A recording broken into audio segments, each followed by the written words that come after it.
Assalamu alaikum and hello everyone. This is me Ibrahim Gamingwala and I am a student at Rehan School Online Academy and I am from Foundation Level Batch 2. I am 13 years old and I live in Lahore. So I am going to today I am going to interview a very special guest and his name is Krik Hazlett. So he is a public relations expert and communications professor known for his work in ethics and professional standards. So hi, how are you? I'm very well, thank you, and thank you for inviting me today. Looking forward to sharing ideas and experiences. Okay, thanks. So my first question with you is, uh, what originally drew you to the world of public relations? Was there a moment or experience that sparked your passion?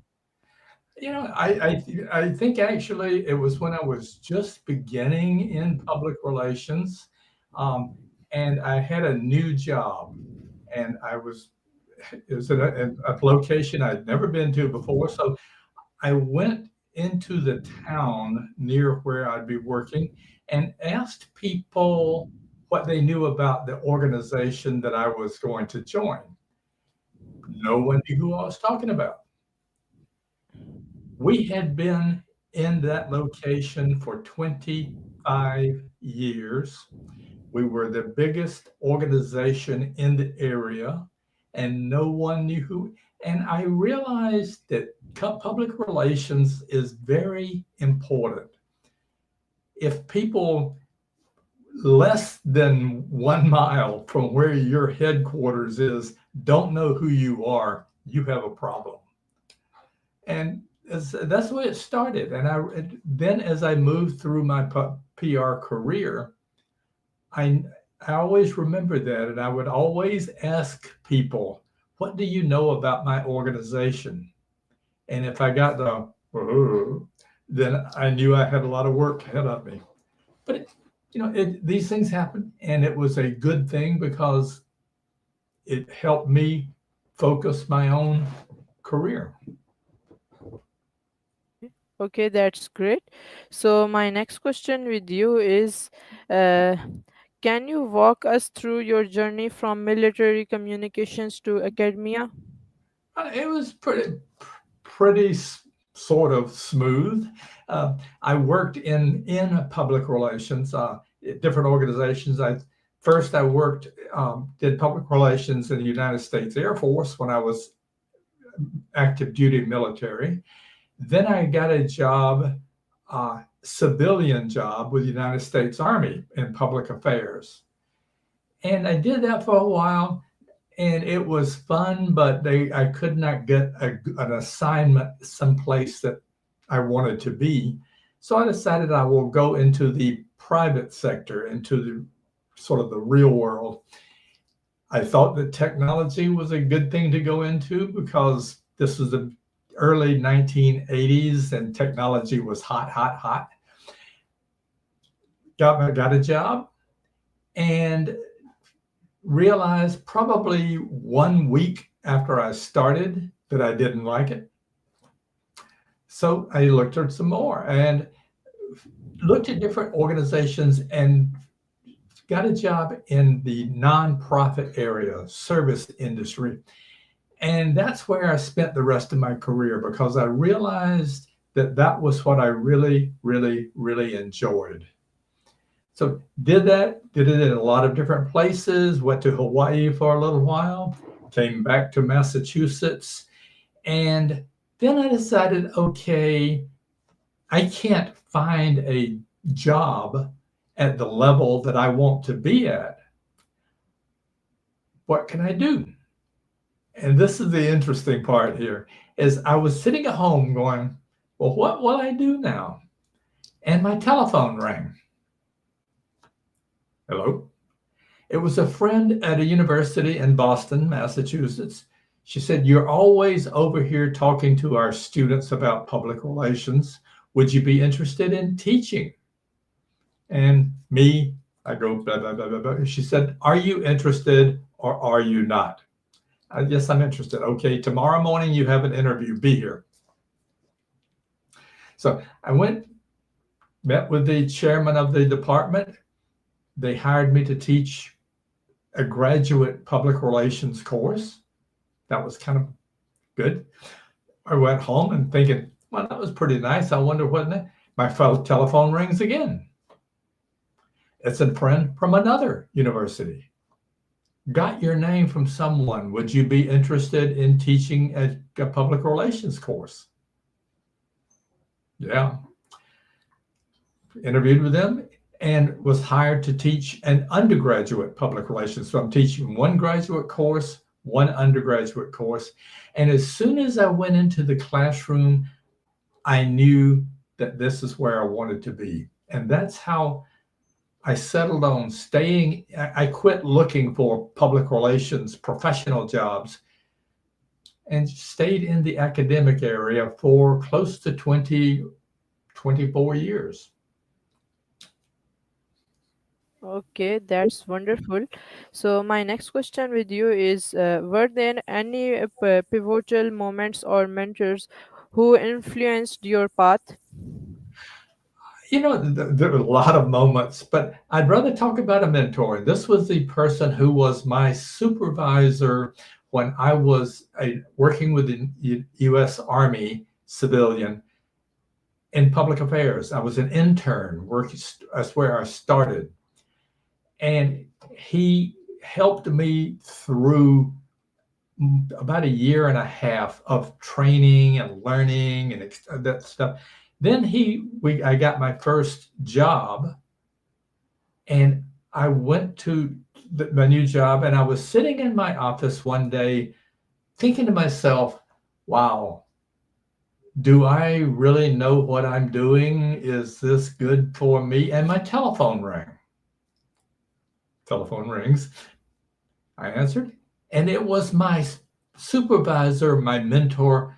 And he said, I just wanted to know, how are you doing?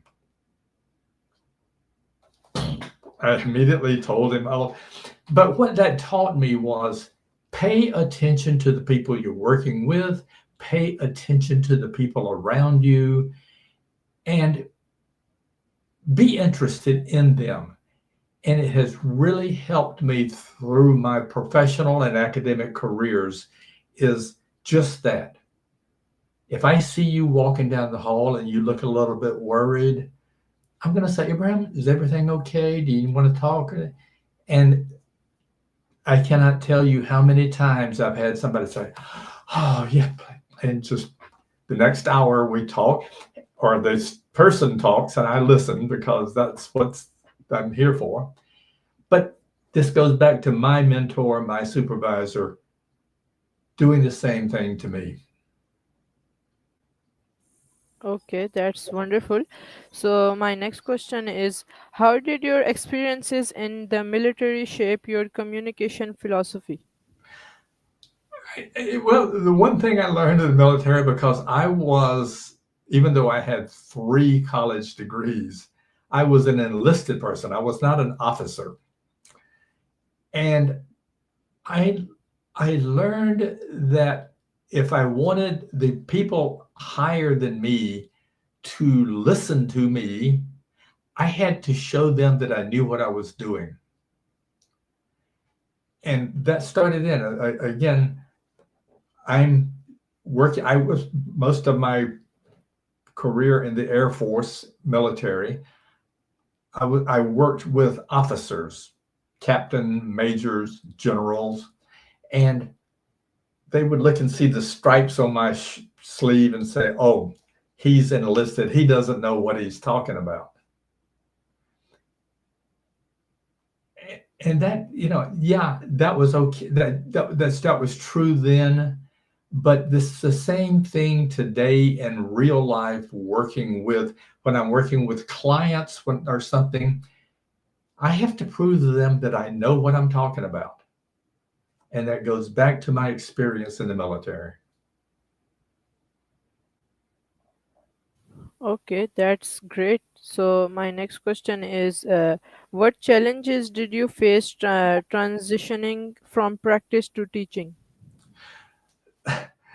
The main thing was convincing my academic colleagues that I knew what I was talking about.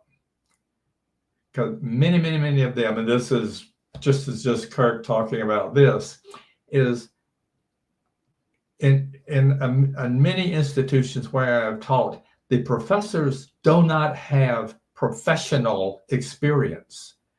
They've gone to school, they've studied, they know what's in the book, but many of them have never been in the real world doing public relations. And so for me, it was convincing them that, yeah, maybe I don't have a PhD. I'm not Dr. Hazlett, but I have 25 years of hands-on experience. I know a heck of a lot more about public relations than your book taught you. But it's a learning experience, and it can be a good experience, but you have to be willing to listen to other people and answer their questions. Prove to them that you know what you're doing. Okay, great. So my next question is, what do you think are the most important qualities of a successful professional today? I would say that once again, and I've used this word 800 times already, listening. Listen to what people are saying. Listen to what the public is saying. Listen to what the people within your organization are saying. And being able to think of, to answer their questions. And that's the one thing. It's just that part of it is being able to think and think logically. Now, obviously, you need to know how to write. So practice your writing, get very good. Be able to take complicated subjects and make them very easy for others to understand. And that's so I think the writing, the listening, and the willingness to learn new things. Every organization that you go to is going to be just a little bit different. Even if it's the same kind of business, it's going to be a little bit different. Be ready, be willing to learn. When I went to Hawaii, I was the communication director for the Blood Bank of Hawaii. Now, I had zero experience in healthcare. But the first thing I did was I went to our director of nursing, our director of laboratory services, and I said, show me what you do so that I can understand what you do. And this is this, but the willingness to learn, and then the ability to communicate and to tell people in simple terms what you're doing. Okay, that's nice. So my next question is, how has the PR industry changed since you first started? Well, when I first started, we didn't have computers. When I had first started, we had typewriters, and you typed one letter at a time. And I always tell the story when I was an intern starting with the Army, we started this new invention, this new machine came that before for my military commanders, when they were giving a speech somewhere, maybe they're going out to the community to give a speech or whatever, we had to have it approved by the Pentagon in Washington, D.C. My office was in Virginia, 3-hour drive. Every speech that the general made had to be approved by the people in the Pentagon. Hi, this is Kirk. I have a speech the general's giving this afternoon. You need to go up to the Pentagon. So some poor driver would have to drive up and run in, get it approved, come back to me. Then this machine came along where you could take a piece of paper and you put it into the machine and you dial a number and you send through the machine, the facsimile machine, the fax machine. That was a brand new, that was when I was starting in public relations. A few years later, this magic thing came along called the computer.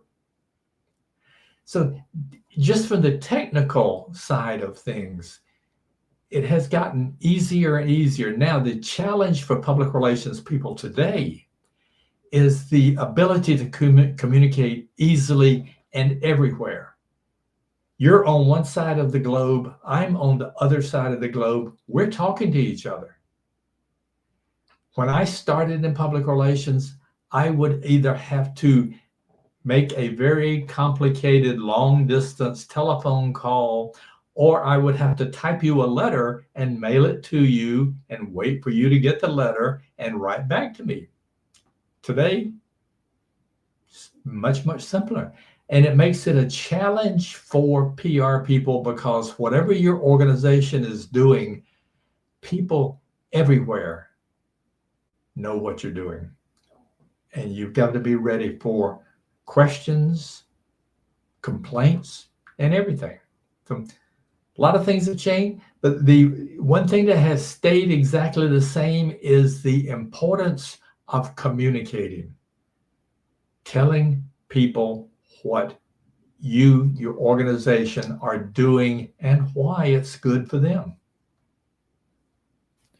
Okay, that's wonderful. So my next question is, what trends do you see shaping the future of public relations?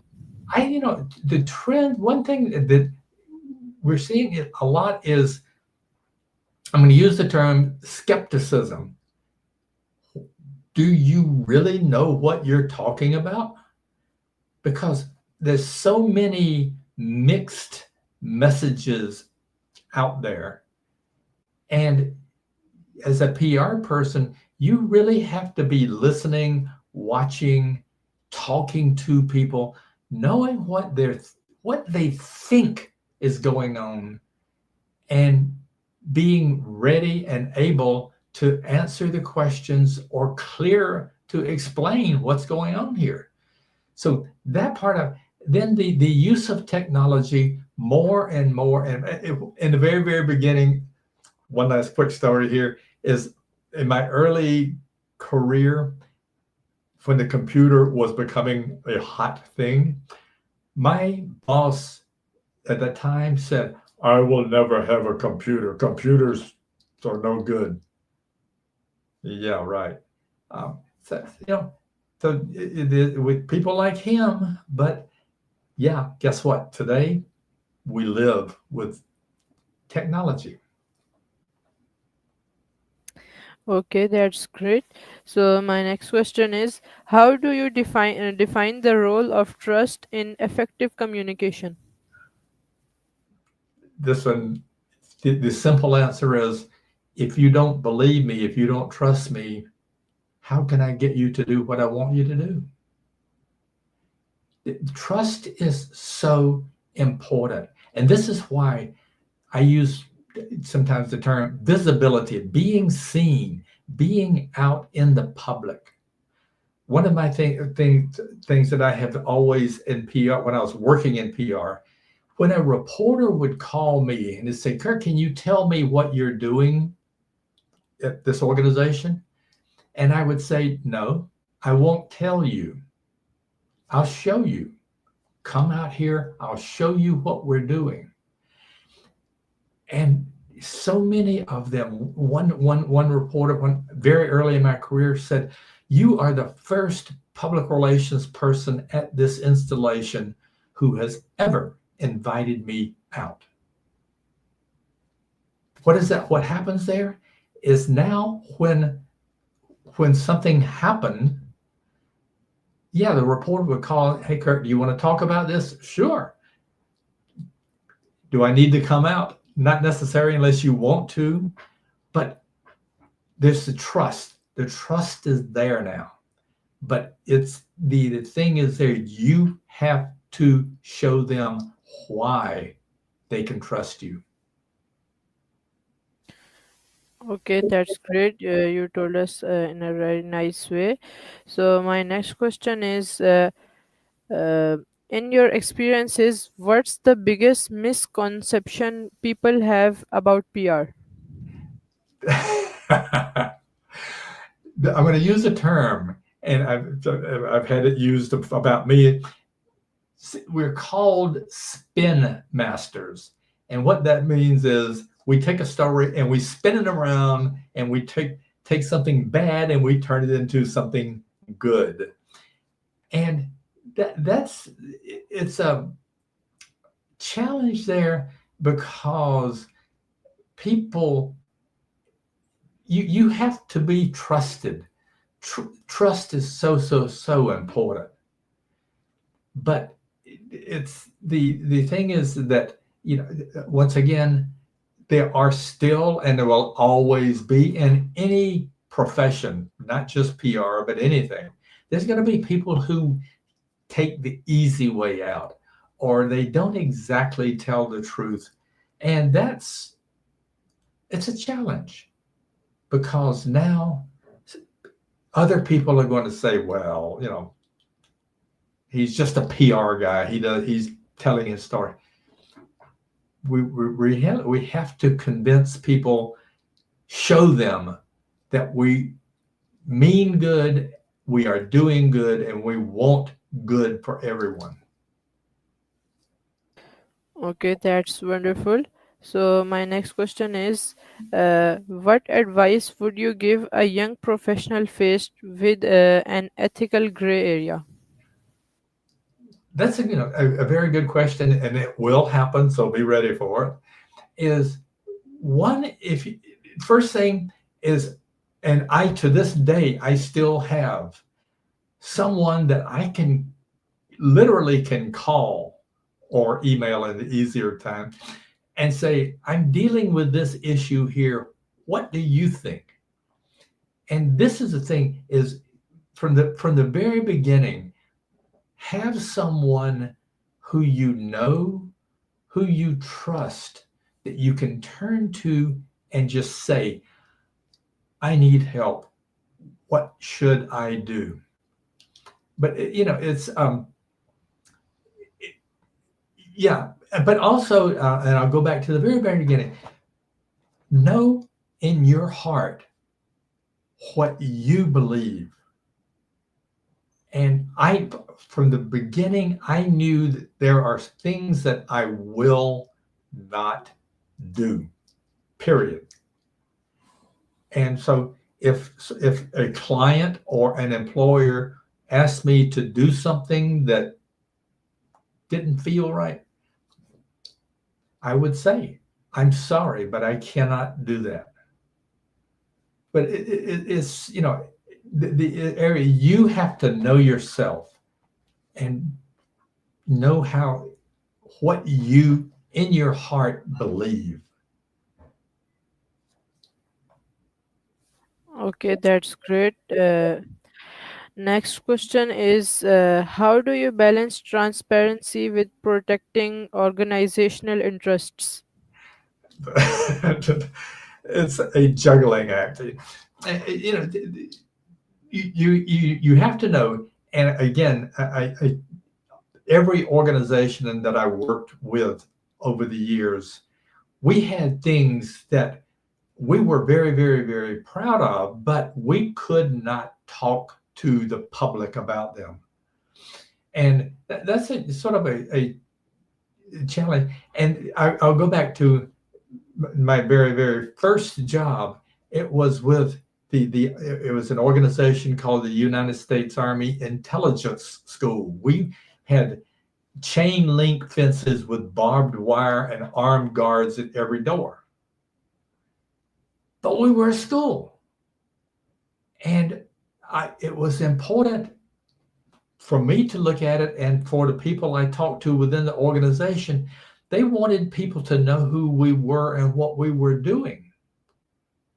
So what I had to do was, and this goes back to telling reporters, come out here, I will show you. And this one reporter said, I've never been to your school before. You've been here 25 years. I've never been here. But what I knew was, yes, there are certain areas physical areas within the school that even I can't go into. That's okay. But I can show you in my classroom. I can show you my students. I can show you the living quarters where they live.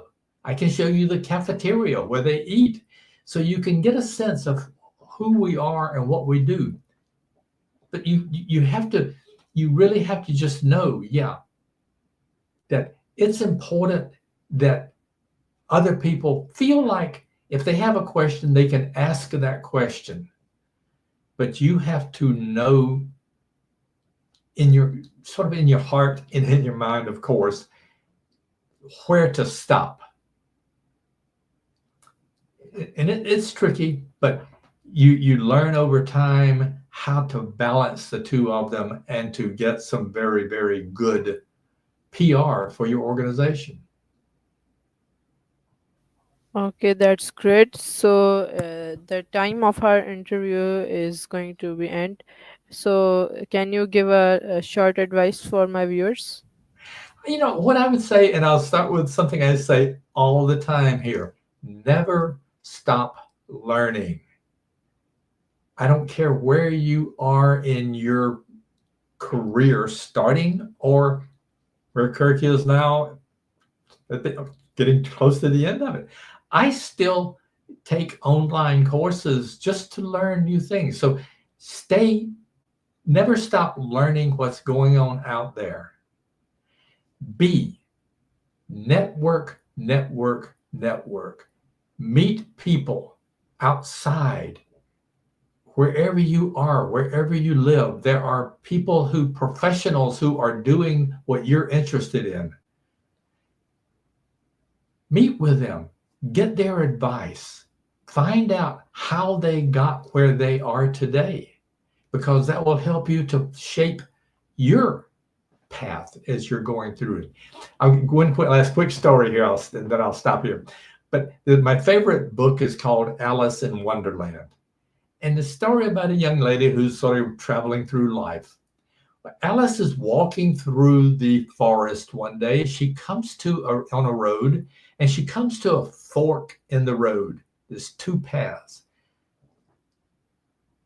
Where do we go? And she looked, and there was a cat up in the tree, and she said, "Cheshire Cat, which fork should I take?" And the cat said, "Well, it depends on where you want to go." Alice said, "Well, it doesn't really matter to me." "Well, then any fork will take you. But this is the thing, ask people, get their advice, start from the very, very beginning, meet with them, get them to help you focus your path and give back. When someone asks you for advice, do the same thing. Okay, that's great. It was a really nice experience for me to interview you. So let's end today's interview. So I hope you liked this interview. So It was fantastic. Thank you very much for inviting me, and looking forward to more. okay, thank you for appreciating me. Okay, All right. bye bye. Bye.